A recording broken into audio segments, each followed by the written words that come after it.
नमस्कार। मैं परीक्षित थाड़ा। वर्ष 2016 के जो एमडीएस यूनिवर्सिटी का पेपर था ईएफएम का, उसमें जो अति लघु उत्तरात्मक प्रश्न हैं उन्हें आज हम हल करेंगे। इससे पहले हमने वर्ष 2015 का पेपर लिया था, तो देखते हैं वर्ष 2016 में कौन से प्रश्न पूछे गए हैं शॉर्ट आंसर टाइप क्वेश्चंस में। सबसे पहला प्रश्न जो पूछा गया वो है पूंजी बाजार का अर्थ समझाइए। पूंजी बाजार का क्या अर्थ है ये हमें कम शब्दों में यहाँ पर लिखना था। तो वह स्थान या अवस्था जहाँ दीर्घकालीन कोषों का लेन देन होता है उसे पूंजी बाजार कहते हैं। इस बाजार में ऋण पत्र, अंश पत्र, बंध पत्र जिन्हें हम बॉन्ड कहते हैं और सरकारी प्रतिभूतियाँ, गवर्नमेंट सिक्योरिटीज़, इन सभी का क्रय विक्रय किया जाता है।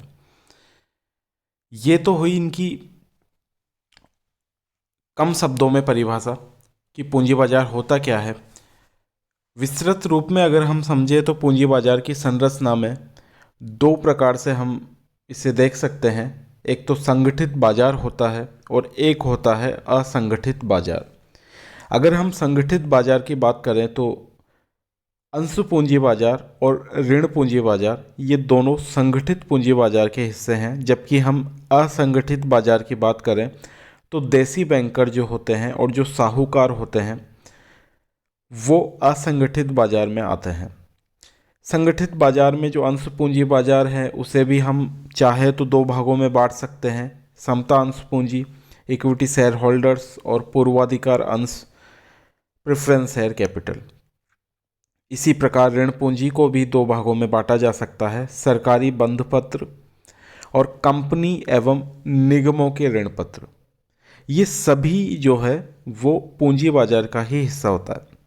मुद्रा बाजार से ये बिल्कुल अलग होता है। मुद्रा बाजार में एक वर्ष से कम, जबकि पूंजी बाजार में एक वर्ष से अधिक जो प्रतिभूतियां होती है, जो निवेश होते हैं, उनकी बात की जाती है।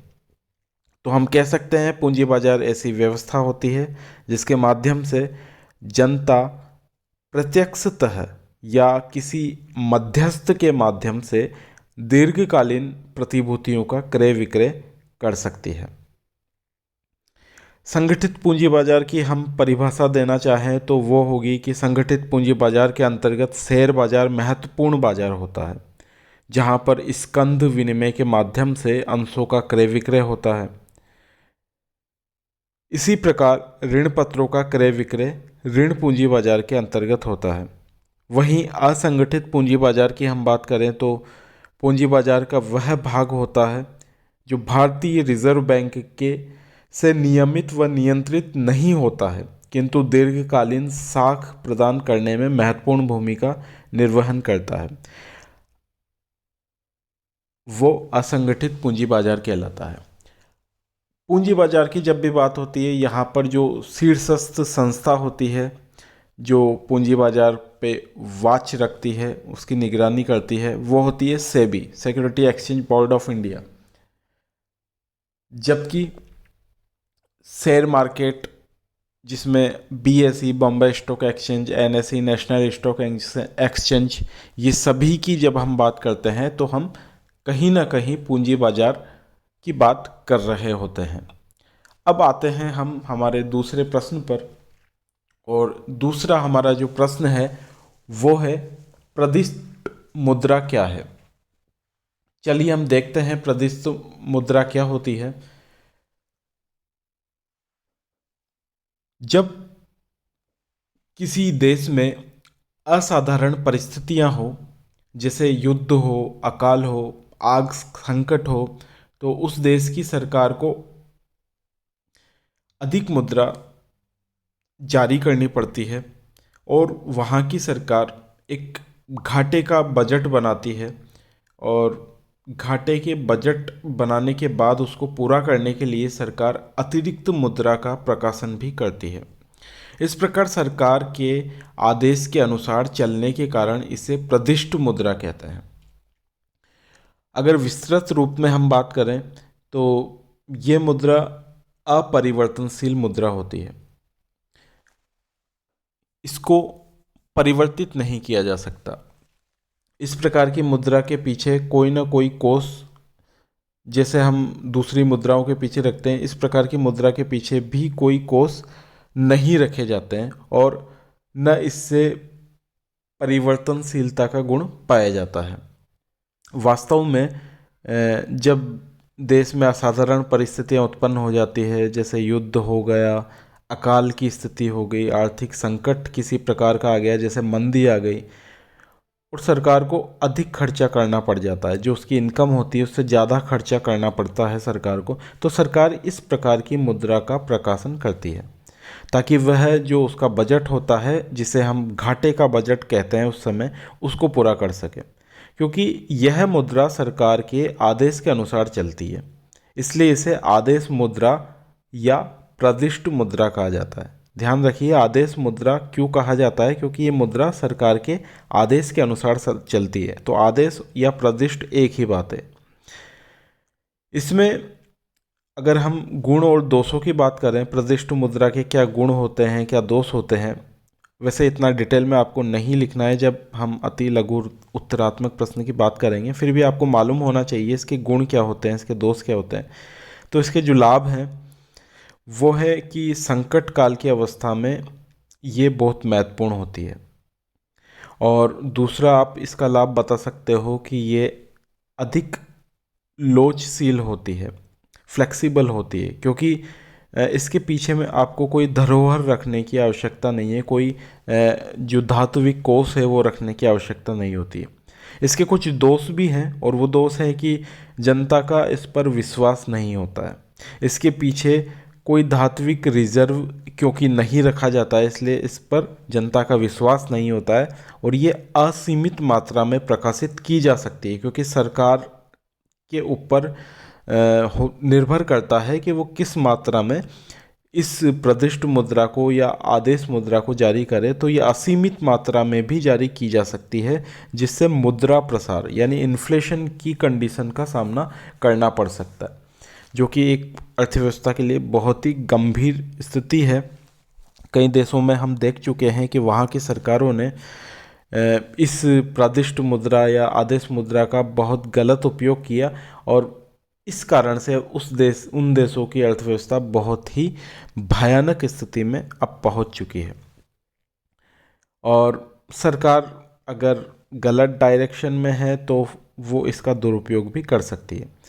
हम एग्जाम्पल के लिए अगर देखें कि किन देशों ने इसका मिसयूज किया है, तो 1789 वर्ष 1789 से 1795 के बीच में फ्रांस ऐसा देश था जहाँ पे बहुत बड़ी मात्रा में एसाइनेट्स छापे गए। वहाँ की मुद्रा होती है, एसाइनेट्स छापे गए। अमेरिका में भी क्रांति के समय, कॉन्टिनेंटल और गृह युद्ध के समय ग्रीन बैंक्स जारी किए गए थे। और जर्मनी में तो जो प्रथम विश्व युद्ध हुआ था, उस प्रथम विश्व युद्ध के समय ऐसी मुद्रा जारी की गई थी, और उसके बहुत गंभीर परिणाम हुए थे जर्मनी में। तो ये कुछ एग्जाम्पल थे कि किन देशों को इसके परिणाम भुगतने पड़े। अब हम आते हैं हमारे अगले प्रश्न पर, बैंक दर क्या होती है, बैंक दर से आप क्या समझते हैं। तो ब्याज की वह न्यूनतम दर जिस दर पर देश का जो केंद्रीय बैंक होता है, जो रिजर्व बैंक ऑफ इंडिया है भारत में, वहाँ के व्यापारिक बैंकों को प्रथम श्रेणी के जो बिल होते हैं और जो स्वीकृत प्रतिभूतियाँ होती है उन पर ऋण देता है, या बट्टा दर पर उन्हें पुनः भुनाने की सुविधा देता है।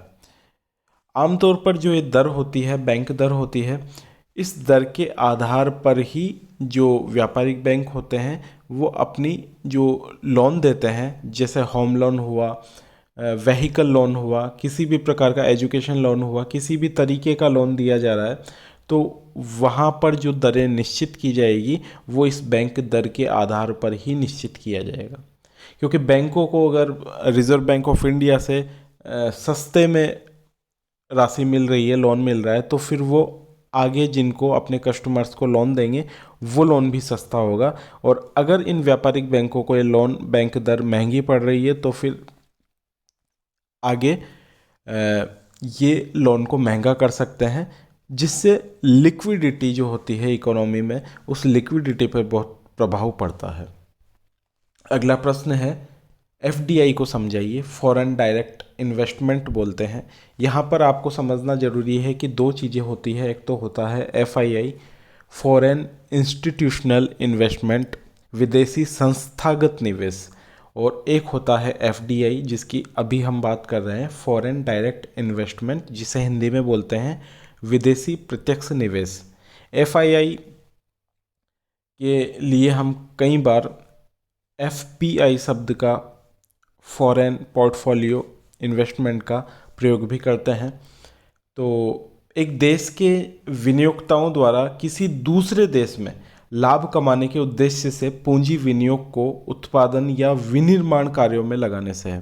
जैसे अमेरिका का कोई इन्वेस्टर है और वो भारत में निवेश करता है, और वो निवेश भी किस तरीके का है, डायरेक्ट इन्वेस्टमेंट है। अर्थात यहाँ पर जो पूंजी विनियोग है, कैपिटल इन्वेस्टमेंट है, जैसे यहाँ की कोई उत्पादन की क्रिया है, यहाँ पर कोई मैन्युफैक्चरिंग का कोई बिजनेस है, विनिर्माण की क्रिया है, उसमें डायरेक्ट अगर वहाँ का इन्वेस्टर पैसा लगाता है तो फिर ये एफडीआई में शामिल होगा। और इसके विपरीत अगर वो यहाँ की प्रतिभूतियाँ खरीदता है, डायरेक्ट पैसा नहीं लगाता है, जबकि शेयर्स या डिबेंचर कुछ प्रतिभूतियाँ खरीदता है, तो उसे एफआईआई कहा जाएगा। एफडीआई और एफआईआई में एक बेसिक अंतर होता है कि एफडीआई की स्थिति कुछ स्थिर होती है एफआईआई की तुलना में।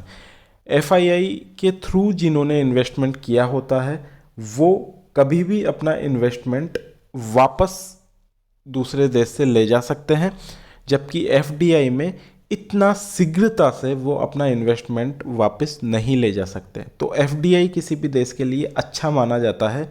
अगर कोई जैसे भारत है और भारत में अमेरिका से या किसी और कंट्री से इन्वेस्टमेंट आ रहा है, तो वो एफडीआई के रूप में जितना ज़्यादा आए उतना अच्छा माना जाएगा, क्योंकि वो स्थिर होता है और वो अर्थव्यवस्था में स्थिरता लाता है। जबकि एफआईआई इसकी तुलना में कम स्थिर होता है और वो कभी भी वो इन्वेस्टमेंट बाहर जा सकता है।